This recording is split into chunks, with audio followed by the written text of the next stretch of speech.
ఈ నేటి కాలంలో యువత చాలామందికి ఉండే ఒక ఇబ్బంది ఏమిటంటే వాళ్ళకి ధర్మ మార్గం అనుష్ఠానాలు జపాలు ఇవన్నీ చేసుకోవాలని చెప్పి ఉంటుంది.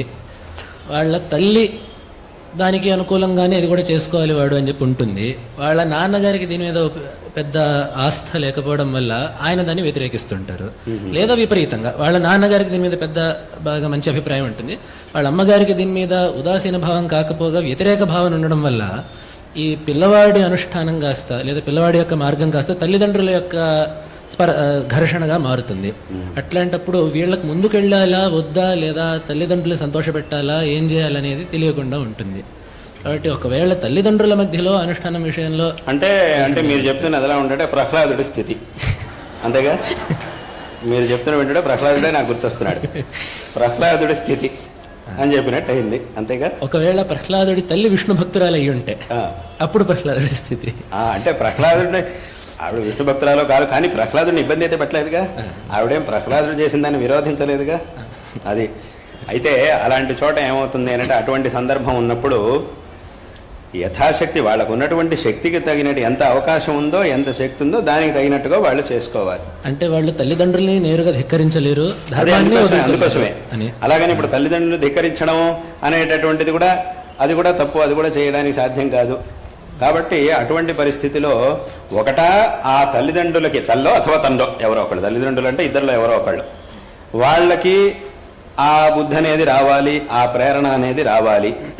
అంటే ఒక విషయం, ఇటువంటి పరిస్థితుల్లో అంటే మరీ తండ్రిని కానీ తల్లిని కానీ మరీ ధిక్కరించడం అనేది కాకుండా మనం ధైర్యంగా ఇది నా కర్తవ్యం కాబట్టి తప్పకుండా దీన్ని చెయ్యాలి అని కనుక మనం చేస్తూ ఉంటే కొన్నాళ్ళకి ఆ తల్లిలో కానీ తండ్రిలో కానీ తప్పకుండా మార్పు వచ్చేటటువంటి అవకాశం అనేది ఉంటుంది. మన ప్రయత్నాన్ని మనం చేస్తూ ఉండాలి. ఇంకా మరీ ఎంత చెప్పినా కూడా మరీ మహామూర్ఖతనం, మరీ మూర్ఖతరం కాబట్టి ఎంత చెప్పినా కూడా అర్థం కాదు అనేటటువంటి పరిస్థితి ఉంటే అది వేరే విషయం. అప్పుడు ఎంత వీలైతే అంత చేసుకోవడం, తర్వాత మళ్ళీ జీవితంలో ఖచ్చితంగా ఏదో ఒక సమయంలో మళ్ళీ భగవంతుడు అవకాశం ఇస్తాడు, ఆ సందర్భంలో మనం చేయగలిసినటువంటి వాటన్నింటి కూడా అప్పుడు చేసుకోవచ్చు, అది వేరే విషయం. అంటే ఇక మరీ సాధ్యం కానటువంటి సందర్భంలో, ఎందుకంటే ఇప్పుడు చాలా చోట్ల ఒక మనిషి ఇంకో మనిషిని తప్పుగా అర్థం చేసుకుంటూ ఉంటాడు లోకల్లో. అలాగని ఈ ఇంకొక మనిషి చేసేటటువంటి పనిని ఇంకో మనిషి తప్పుగా అర్థం చేసుకున్నప్పుడు ఆ మనిషి తన పనిని మంచి పని చేస్తున్నా కూడా ఆ మంచి పనిని వదిలేస్తే ఏమవుతుంది? దానివల్ల ఎవరికీ లాభం లేదు. ఒకడు నిజంగానే మంచి పని చేస్తున్నాడు, కానీ వీడు మంచి పని చేస్తుందని ఇంకోటి తప్పుగా అర్థం చేసుకున్నాడు.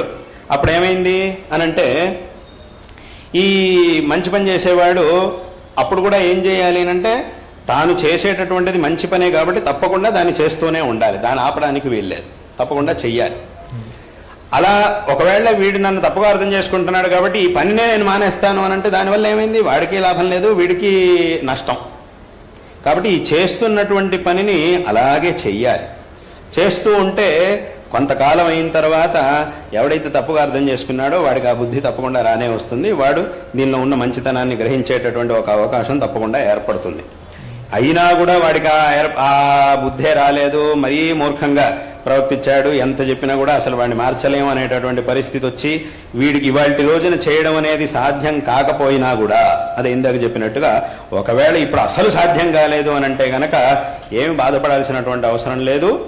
కనీసం మానసికంగానైనా ఉన్న పరిస్థితిలో మానసికంగానైనా ఎంత అధ్యయనం కానీ అనుష్ఠానాదుల్ని కానీ చేయగలుగుతామో, ఎంత అవకాశం మనకు ఉంటుందో అంతైనా తప్పకుండా చేస్తే తర్వాత కాలంలో తప్పకుండా మనకున్నటువంటి ఆ శ్రద్ధని, ఆ భక్తిని చూసి భగవంతుడు మనకు ఒక అవకాశాన్ని తప్పకుండా జీవితంలో ఇస్తాడు.